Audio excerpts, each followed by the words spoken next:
வணக்கம். Chicken hi, எல்லாருக்கும் வணக்கம். Welcome back to mom 60. இன்னைக்கு நம்ம லஞ்சுக்கு என்ன செய்யலாம் அப்படிங்கிறத பார்த்துடலாம். இன்னைக்கு வெஜ் அண்ட் நான்வெஜ் தான். அதாவது ஒயிட் ரைஸ் பண்ணுறேன். முளைக்கீரை பருப்பு போட்டு சாம்பார், அதுக்கப்புறம் வாழைப்பூ பொரியல் பண்ண போகிறேன். தக்காளி ரசம், சிக்கன் கொஞ்சம் நேற்று ஊற வச்சு எடுத்து ஃப்ரீசரில் வச்சுருந்தேன். அதை இப்போ மேரினேட் பண்ணி வச்சுருந்தேன் ஃப்ரிட்ஜில். அதை எடுத்து நான் இன்றைக்கி தந்தூரி பண்ண போகிறேன். கூட கொஞ்சம் கிரில்டு வெஜிடபிள்ஸ், அதாவது பொட்டேட்டோ, கேப்சிகம், அது கூட தந்தூரியிலே போட்டு நான் பண்ண போகிறேன். தயிர், இதுதான் இன்றைக்கி லஞ்ச் மெனு. எப்படி செய்யலாம் அப்படிங்கிறத பார்க்கலாம் வாங்க. அதுக்கு முன்னாடி நம்ம சேனலை சப்ஸ்கிரைப் பண்ணாதவங்கெல்லாம் சப்ஸ்கிரைப் பண்ணி வச்சுக்கோங்க. இது என்னோட ஹம்பிள் ரிக்வெஸ்ட். இது வாங்க வீடியோக்குள்ளே போகலாம். இப்போ பார்த்தீங்கன்னா சிக்கன் பிரஸ்ட் பீஸு ஒரு 4 பீஸ் இந்த மாதிரி கடையில் கட் பண்ணி வாங்கிட்டு வந்திருக்கேன். இப்போ அதை நல்லா ஸ்லிட் பண்ணி வச்சுருக்கேன். எல்லாம் கோடுகள் போட்டு 2 பக்கமும், பேக் சைடு ஃப்ரண்ட்டு எல்லாமே. இப்போ இதில் நம்ம கொஞ்சம் லைம் ஜூஸும் உப்பும் சேர்த்து ஊற வச்சுக்கலாம்.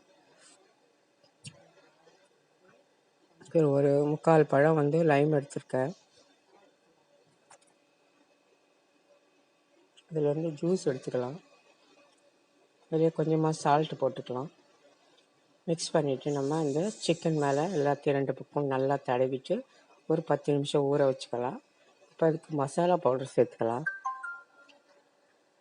பார்த்தீங்கன்னா காஷ்மீரி சில்லி பவுடர் 1 ஸ்பூன், வெறும் chilli powder 1 spoon, chicken 65 masala 2 teaspoon, 1 spoon chicken masala powder, கொஞ்சமாக கலர் போட்டிருக்கேன், பெப்பர் பவுடர் ஒரு 1/2 டீஸ்பூனு, அதுக்கப்புறம் ஜிஞ்சர், கார்லிக்கு, புதினா, கொத்தமல்லி, பச்சை மிளகாய் வச்சு அரைச்ச பேஸ்ட் ஒரு 2 டீஸ்பூனு, இதெல்லாம் போட்டுக்கலாம்.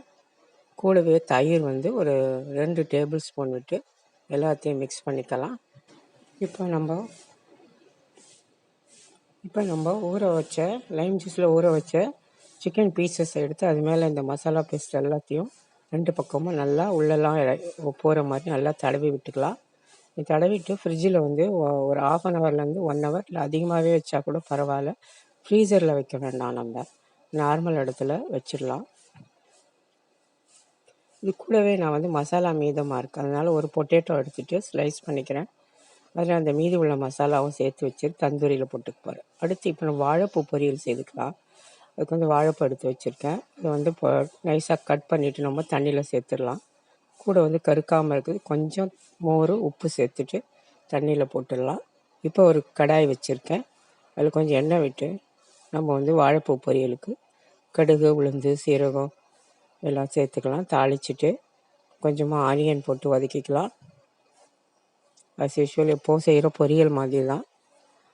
வெங்காயம் வதங்கின உடனே வாழைப்பூ எடுத்து வச்சுருக்கேன். அதில் ஒரு பச்சை மிளகாய் நறுக்கி வச்சுருக்கேன், மஞ்சள் தூள், பூண்டு தட்டி வச்சுருக்கேன், அதை சேர்த்துடலாம். மிக்ஸ் பண்ணிவிட்டு கொஞ்சமாக சால்ட்டு சேர்த்துக்கலாம். மிக்ஸ் பண்ணி கொஞ்சம் தண்ணி தெளிச்சிட்டு நம்ம ஒரு மூடி போட்டு வேக வச்சுக்கலாம். அதுக்கப்புறம் பருப்பு, தேங்காய் சேர்த்துக்கலாம். மூடி வச்சு இப்போ ஓப்பன் பண்ணலாம். அதுக்கு முன்னாடி ரைஸ் குக்கரில் ரைஸ் எப்படி வைக்கிறதுங்கிறது தெரியாதவங்களுக்காக நான் இது சொல்கிறேன். இப்போ ரைஸ் குக்கரை இந்த மாதிரி பிளேட் போட்டுக்கோங்க உள்ள பாத்திரத்தில். இப்போ அரிசியோட தண்ணி வாஷ் பண்ணி அளந்து ஊற்றிருக்கேன். 1:3 1/2, ஒரு பங்குக்கு 3.5 பங்கு தண்ணி ஒரு டம்ளருக்கு போட்டு உப்பு கொஞ்சம் சேர்த்துருக்கேன். இதை எடுத்து நம்ம ரைஸ் குக்கரில் வச்சு மூடி வச்சிடலாம். அது ஒரு பக்கம் வேகட்டும். இப்போ வாழைப்பூ வெந்துடுச்சு. அதில் வேக வச்ச பருப்பும் தேங்காய் துருவலும் சேர்த்துக்கிறேன். மிக்ஸ் பண்ணி நம்ம கிளறி எடுத்துக்கலாம். இதில் ஒரு சின்ன டிப்பு, மார்னிங் இடியப்பம் பண்ணும்போது தேங்காய் துருவல் கொஞ்சம் எடுத்து வச்சுட்டு நான் மதியம் யூஸ் பண்ணிக்கிட்டேன். அது பவுலுக்கு மாற்றிட்டேன். அடுத்து அதே கடாயை நான் கழுவிட்டு வச்சுருக்கேன். இது பிகினர்ஸ்க்காக, நிறைய சாமான் போடாத இருக்கிறதுக்காக நான் சொல்கிறேன். பருப்பு, தக்காளி, பூண்டு, பெருங்காயம் போட்டு வேக வச்சுருக்கேன். இப்போ ஒரு கடாயில் எண்ணெய் ஊற்றி சாம்பார் தாளிச்சிக்கலாம். கீரை சாம்பார். இப்போ போல் எண்ணெய் ஊற்றி வெந்தயம், சீரகம், கடுகு, வெங்காயம் சேர்த்துக்கலாம். வதங்கின உடனே நம்ம இந்த கீரையை சேர்த்துக்கலாம். முளைக்கீரை இது வாஷ் பண்ணி கட் பண்ணி வச்சுருக்கேன். கிளறிட்டு தேவையான அளவு கொஞ்சம் உப்பு சேர்த்துக்குவோம். அதுலேயே சாம்பார் பவுடர் 2 ஸ்பூன் போட்டிருக்கேன். கொஞ்சம் தண்ணி சேர்த்து வேக வச்சுக்கலாம். இப்போ ஓப்பன் பண்ணுறேன். நல்லா வெந்துடுச்சு. இப்போ வெந்ததை எடுத்து நம்ம வேக வச்ச பருப்பு குக்கரில் இருக்குது, அதுலேயே சேர்த்துட்டு மிக்ஸ் பண்ணிவிட்டு தேவையான அளவு தண்ணி, லைட்டாக புளி கரைசல் விட்டுக்கலாம். தக்காளி கொஞ்சம் பெருசாக போட்டிருக்கோம், அதனால கொஞ்சமாக புளி சேர்த்துப்போம். கீரை சாம்பாருக்கு அவ்வளோ தேவைப்படாது. கொஞ்சம் தண்ணி கலந்து திக்னஸ் எவ்வளோன்னு வச்சுட்டு கொதிக்க விட்டுருங்க. ஒரு 2 நிமிஷம் கொதித்தோடனே சாம்பார், முளைக்கீரை சாம்பார் ரெடி ஆயிடுச்சு. அடுத்து நம்ம ஃப்ரிட்ஜிலேருந்து மேரினேட் பண்ணி வச்சு சிக்கன் எடுத்தாச்சு. ஓடிஜி 20 மினிட்ஸ் ப்ரீ ஹீட் பண்ணிவிட்டு அதுக்குள்ளே நான் வச்சுட்டேன். ஒரு 40 மினிட்ஸ் வச்சு நம்ம எடுத்துக்கலாம். நம்ம தந்தூரி சிக்கன் தந்தூரி ரெடி ஆகிடுச்சு. கூட ரெசிபி எல்லாம் ரெடி ஆகிடுச்சு. ஒயிட் ரைஸு, அதுக்கப்புறமா பார்த்திங்கன்னா முளைக்கீரை சாம்பார், பருப்பு போட்டு மிளகு ரசம், வாழைப்பூ தேங்காய் பூ போட்டு பொரியல், சிக்கன் தந்தூரி, தயிர். இதான் இன்றைக்கி லஞ்ச் மெனு.